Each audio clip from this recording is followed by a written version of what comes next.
Ana de Armas didn't call Tom Cruise her boyfriend. She didn't call him her ex. She called him a different kind of lover, and then disappeared from the story. No breakup drama. No messy headlines.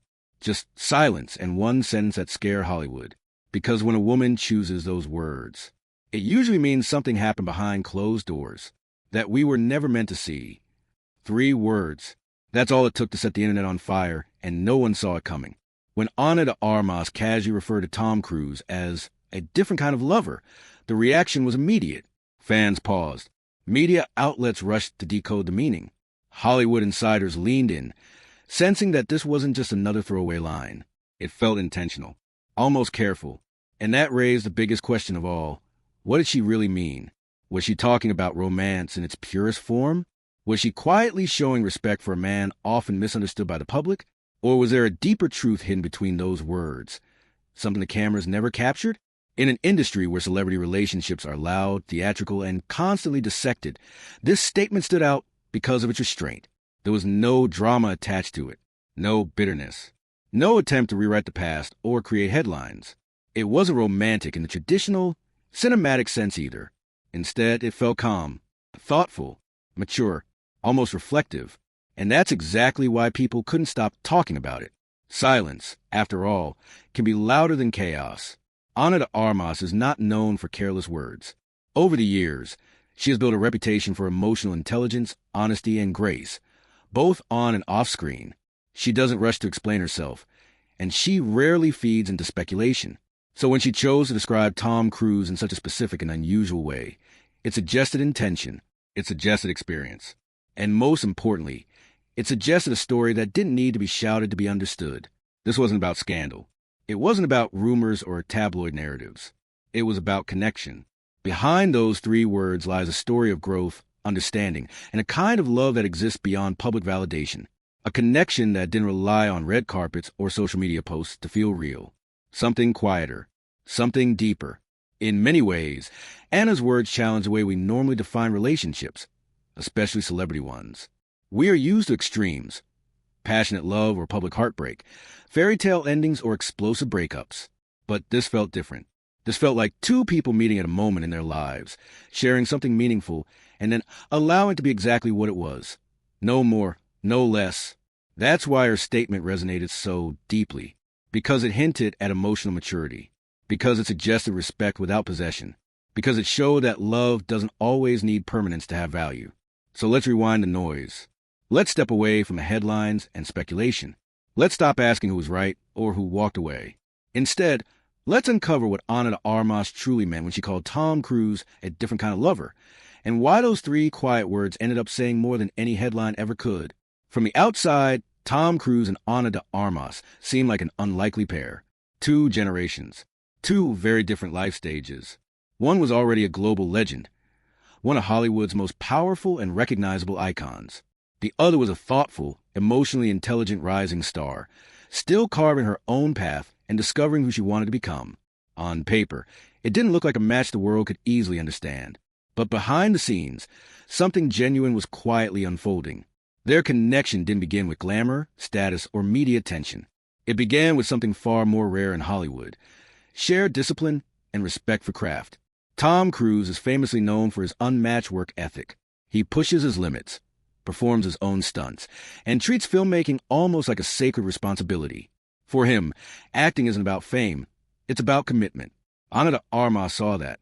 Ana, in contrast, brings a different kind of intensity.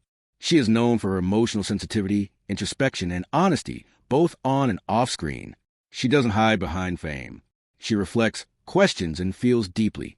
And that emotional authenticity resonated with Tom in a way few people ever see.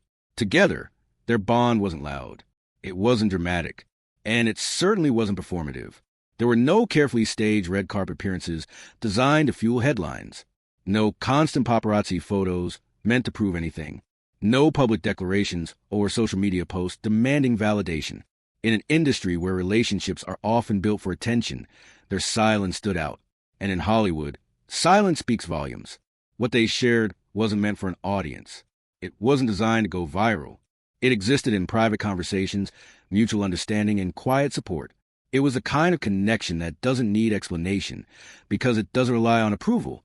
This wasn't a love story built for headlines or gossip columns. It was a connection built on mutual respect, emotional awareness, and timing that almost, but not quite, aligned.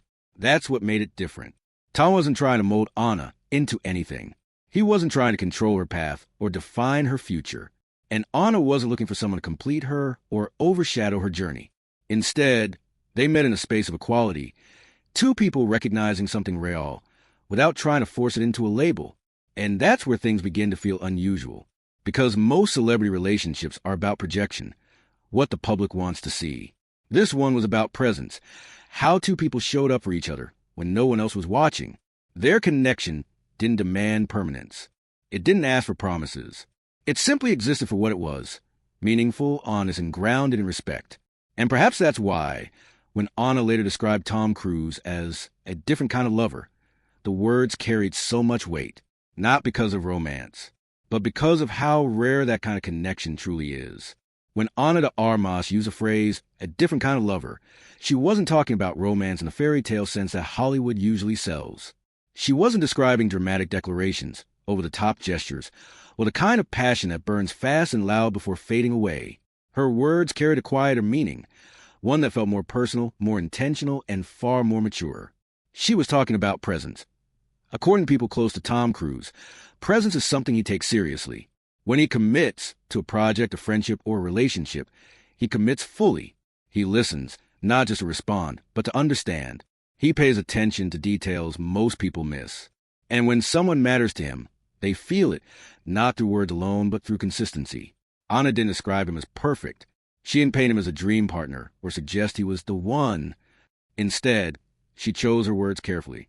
She described someone who shows up differently, someone whose way of loving doesn't demand attention or validation from the outside world.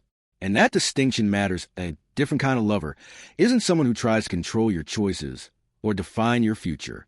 It's someone who supports without overpowering, who cares deeply without claiming ownership, and who loves without demanding permanence in return. It's a form of love that doesn't trap. It allows space. In a culture where love is often measured by intensity, how dramatic it looks, how loudly it's announced, how much it consumes, Tom represented something calmer, something grounded, something steady. His approach wasn't about chasing highs or proving devotion publicly. It was about showing up again and again in quiet ways that don't need applause. For Anna, that difference mattered more than people realized. At a stage in her life where she was still discovering who she was becoming, both personally and professionally, this kind of love didn't pressure her to stay the same. It didn't demand certainty or long-term promises. Instead, it offered understanding. And sometimes, that's exactly what someone needs. Because real love doesn't always feel explosive. Sometimes it feels safe. Sometimes it feels like being seen without being judged. Sometimes it feels like knowing you're supported even if your path changes. And that may be why Anna's words resonated so deeply. She wasn't describing a relationship defined by romance alone. She was describing a connection that allowed growth without guilt, a connection that didn't need to last forever to be meaningful, a connection that left space for evolution rather than resistance to it. In the end, her words weren't meant to create mystery or spark rumors. They were simply honest. Honest about a man who loved differently. Honest about a connection that mattered. And honest about the fact that sometimes the most powerful forms of love are the ones that don't shout, but quietly stand beside you while you grow. Here's the part that truly surprised most people, and honestly, the part that made this story unforgettable.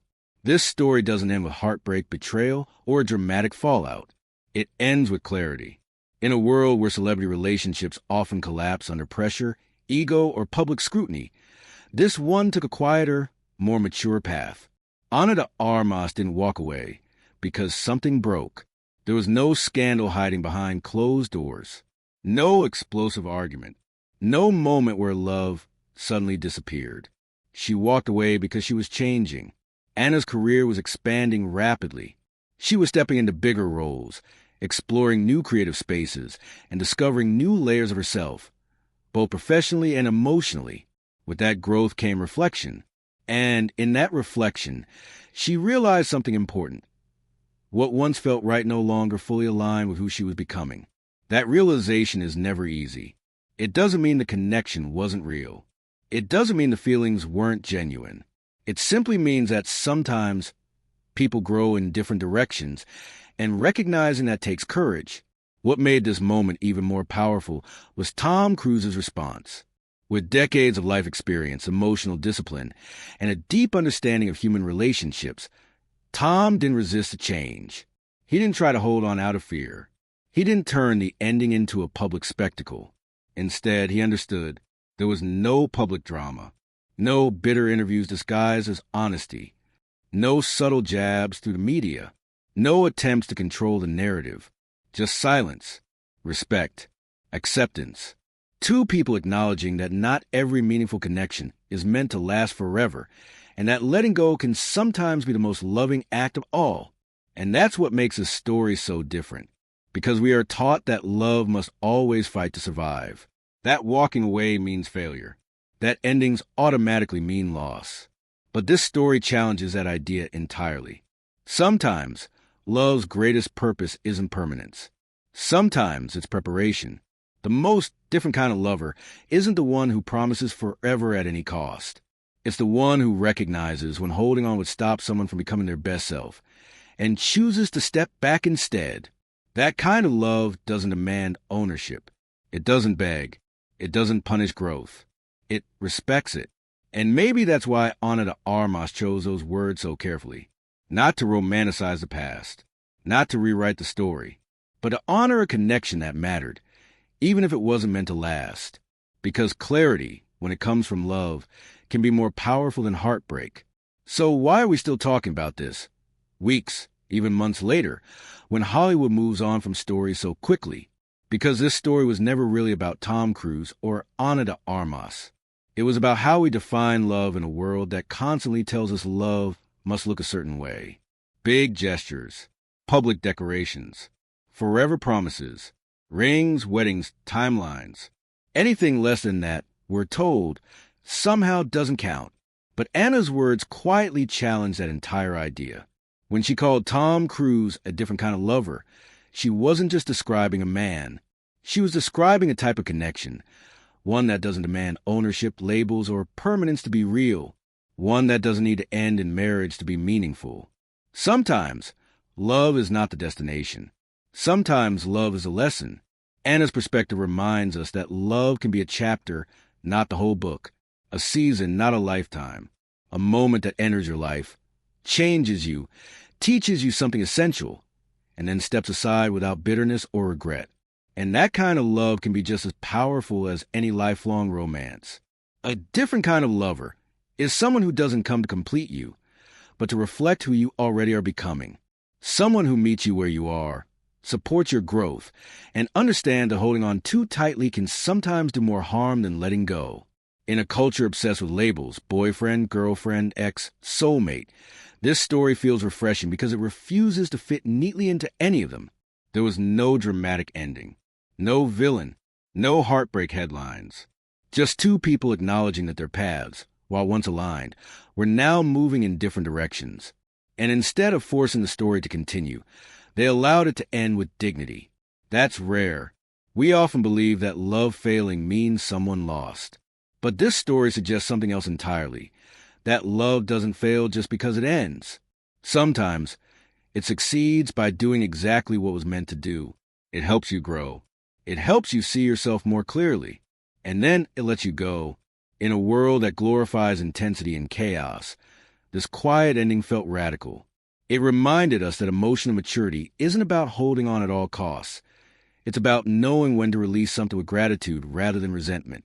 Not all love stories are meant to last forever. Some are meant to be meaningful. Some are meant to be gentle. Some are meant to leave you stronger, wiser, and more self-aware than before. And sometimes, those are the most beautiful love stories of all. The ones that don't shout, don't break, don't burn down everything in their wake, but simply change you and quietly fade, having done their job.